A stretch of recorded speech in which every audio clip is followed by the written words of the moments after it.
Okay, guys, so today we are going to start with early American civilizations.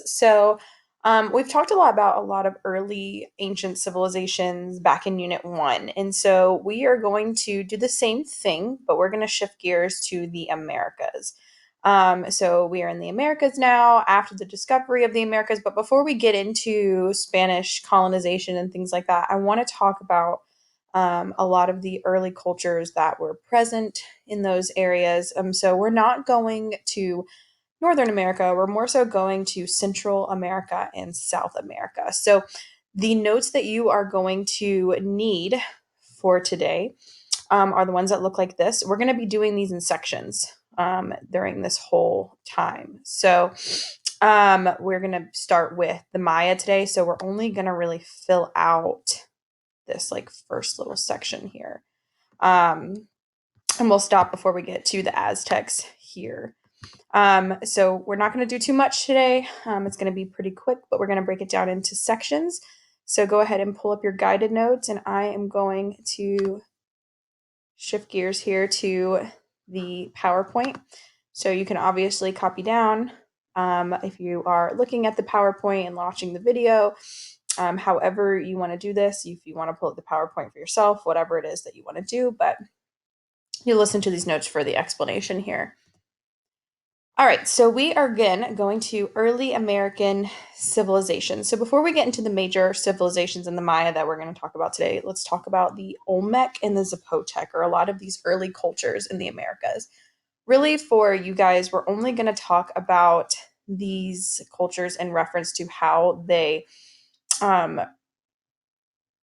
influence the Maya, and the Aztec specifically, because these are early Central American civilizations, so they're not going to really influence the Inca at all because they're a South American civilization. But let's take a look at the Olmec. So the Olmec are one of the earliest American civilizations, and you'll notice that the easy way to remember them is to refer to them as the mother culture. The reason that we call them that is because a lot of these early American civilizations, specifically the Maya and the Aztec, are going to take a lot of their culture, their religion, their art, their writing system, and agricultural practices from the Olmec. So you really just need to know how they influence the Maya and the Aztecs. So specifically within their art, their writing, agriculture, the Olmec are going to influence the Maya in that way. So you'll see some similarities. If we were to really break down the Olmec, you'd see a lot of similarities again here in the artwork. And then the Zapotec, after that, I'm picking up at 400 BC.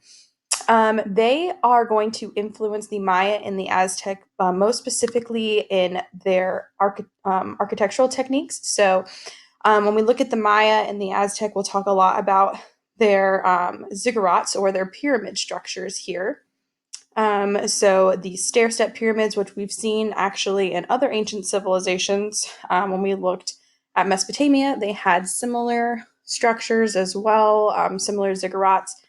So that is the same kind of structure that we are looking at here. But the Zapotec are going to, again, influence them architecturally, and most especially the Maya. So a lot of the early Mayan civilizations look like Zapotec civilizations as well.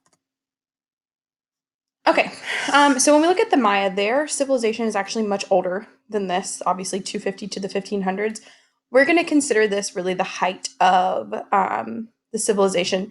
And really, the civilization pretty much ends somewhere around the 700s, but there's going to be smaller Mayan city states after this until the Spanish get there and take over this central part of America in the 1500s. So that's why you see this time period look like this. From 250 to 1500s, because that does include the Mayan, quote unquote, like golden age, like we referenced in some other early civilizations and ancient civilizations. So we're not looking at it as a whole, but we're more so looking at the golden age. So as far as location, they are in Central America. So again, we're not in North America, but we are in Central America. So you can see here along the Gulf Coast, this is where the Olmec would have been located. And so the Maya are actually going to settle a lot, very close to where the Olmec would have been in the Yucatan Peninsula. So this little area right here, it kind of sticks out into the Gulf like a thumb. So it's really easy to spot. So here's where the Maya are going to be. And a lot of these early Mayan city-states, it's important to know that they are not unified. They are going to be several separate and independent city-states. However, a lot of them are allied with each other, and a lot of them are these large urban areas, so large cities that are based on trade.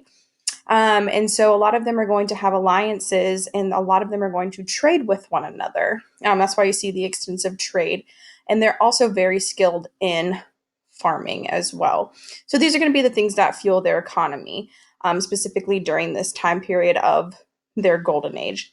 As far as their government structure, their political structure, they do have a dynastic system. So we know by now how that works, right? Rulers pass down the throne through bloodline. And these rulers are also seen as divine figures. So it is a theocracy as well.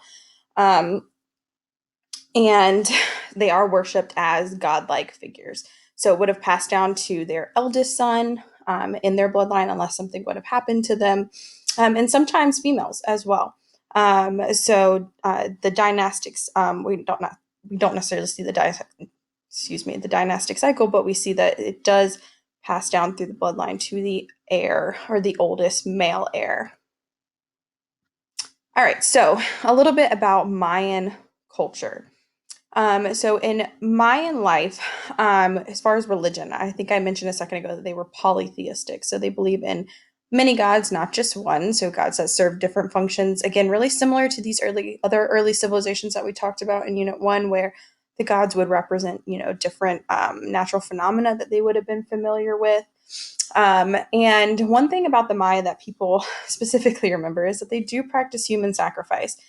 So a lot of times this would be used to appease the gods, as well as, maybe for agricultural purposes or fertility, etc. And most of the sacrifices, in most cases, I would say, are going to be prisoners of war. So they're not just like ordinary people, although that did happen. If you were chosen to sacrifice or to be sacrificed to a Mayan god, it would have been considered a great honor. But most of them are going to be prisoners of war. The other large city, which I think I forgot to mention back here, Tikal is the largest city and capital of the Maya. So it's going to be one of the largest urban areas. And again, these are all separate independent city states, but this is going to be the largest and most powerful. And then after that, we have Chichen Itza. It's probably the next most famous. So it's going to be a large city with a lot of religious temples as well. So a lot of those ziggurats. And in Chichen Itza, they also have, along with these temples where they would have performed human sacrifice sometimes, they also had this large sinkhole called cenote, where they would have thrown in occasionally human sacrifices into that large sinkhole as well. So I have a picture for that of that for you guys in just a second. They were also skilled in astronomy and very skilled mathematicians. So you can see here on the right, probably the Mayans' greatest achievement is their calendar system. Their calendar system is really close to ours. It has kind of two functions. So part of it is, the 365-day calendar, and the other one is a religious calendar. And you can see it kind of looks like a cog or like a gear system. So these two would have worked they would have worked together. So you turn the gears, and it kind of tells you the best time of year to plant, or to crown a new king, etc., to go to war. So their religious holidays and as well as like their months also kind of coincided with each other. That's kind of how this calendar works. They also played a ritual ball game, you can see here, called Pacatak. And again, it has to do with human sacrifice. So the Mayan are probably, and the Aztec are probably going to be the most brutal of the three, early American civilizations that we talk about. But they played this ritual ball game where, again, mostly played by prisoners of war, sometimes not, would have tried to get a small ball through a hoop. Using pretty much everything but their hands. So I'll show you again a picture of that as well. Writing system, they're going to use glyphs, so symbols that and pictures used in their writing that would have symbolized specific things.